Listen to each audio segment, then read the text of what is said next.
Olá, pessoal. Sejam todos vocês muito bem-vindos, bem-vindas para mais uma videoaula de história do nosso curso preparatório para o Enem. A videoaula de hoje terá como tema os critérios do colonialismo português. Vamos focar as estratégias utilizadas pela coroa portuguesa para explorar o território colonial. E então, preparados? Vamos lá. A partir de agora, a gente começa a trabalhar nessa aula com a economia colonial. A economia colonial, ela é caracterizada pela afirmação de diferentes atividades. Geralmente, a gente acredita que no Brasil colônia só se trabalhava com lavoura de exportação ou com economia mineradora, mas existem outras atividades econômicas paralelas a essas atividades. Bom, de fato, a gente pode analisar pelo mapa de economia as diferentes atividades que o período colonial desenvolveu. Primeiramente, é bom lembrar o seguinte: a economia colonial, ela está subordinada aos princípios do colonialismo português. O colonialismo português nas regiões tropicais, e nesse contexto o território do Brasil é o que melhor se enquadra, ele estabelece alguns critérios para o desenvolvimento do colonialismo. O primeiro critério é o monopólio, o regime de exclusividade. Toda a produção gerada na colônia só pode ser encaminhada para a metrópole europeia, no caso, Portugal.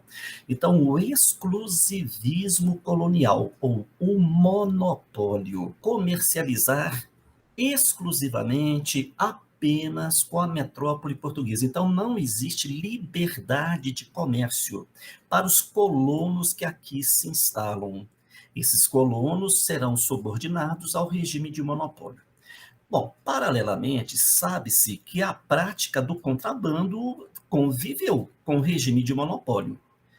Burlar a lei, ser o contraventor desse regime, isso era muito comum também, tá? Ainda mais por ser o território constituído por um litoral tão gigantesco como é o território do Brasil.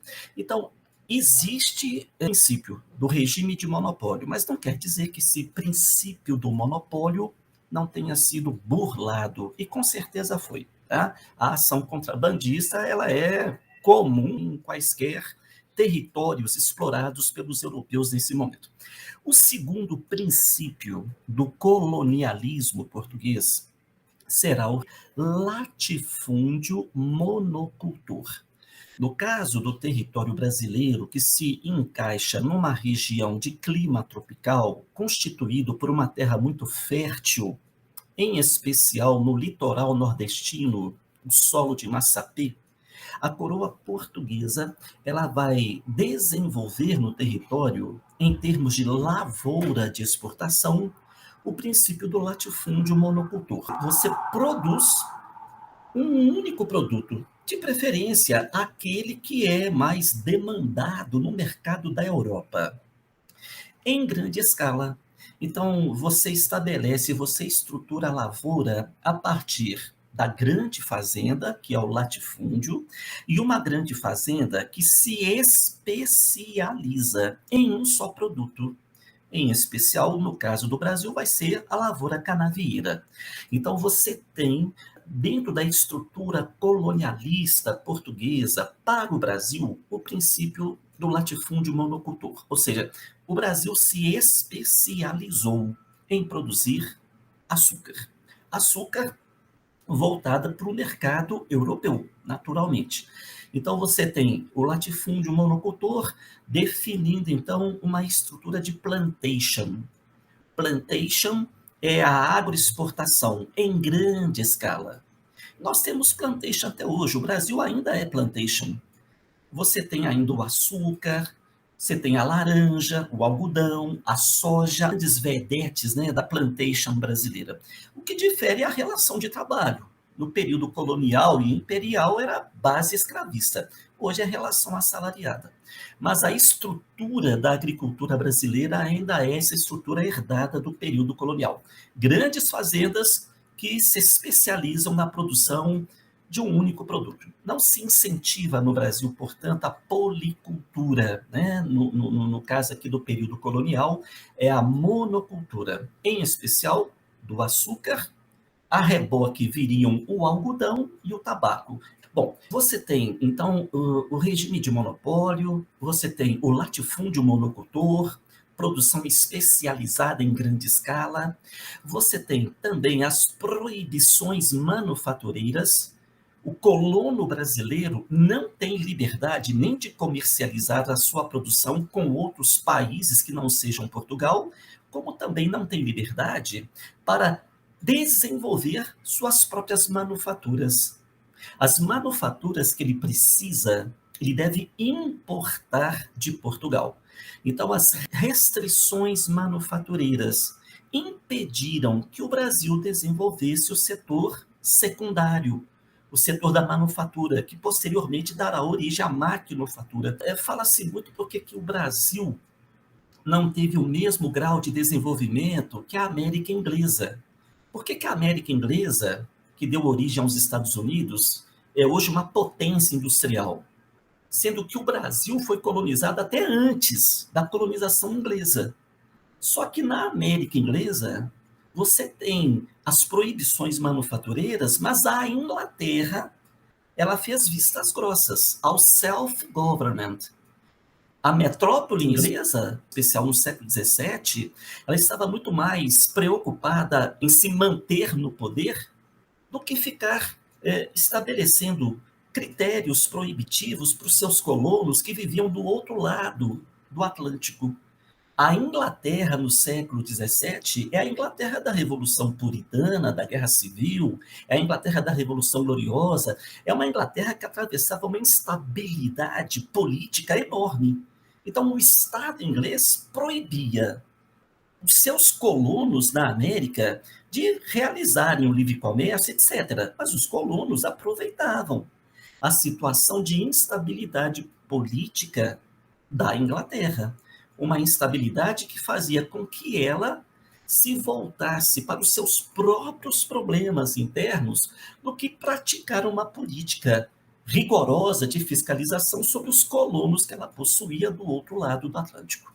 Bom, então, enquanto aqui tudo era proibido, enquanto você tem proibições, restrições manufatureiras, comerciais, os colonos da América Inglesa, em especial os colonos da Nova Inglaterra, as colônias do Norte, Massachusetts, New Hampshire, Connecticut, Rhode Island, esses colonos, eles não tinham oficialmente liberdade para promover comércio e manufatura, mas desenvolviam, porque a situação da metrópole não era uma situação confortável do ponto de vista interno.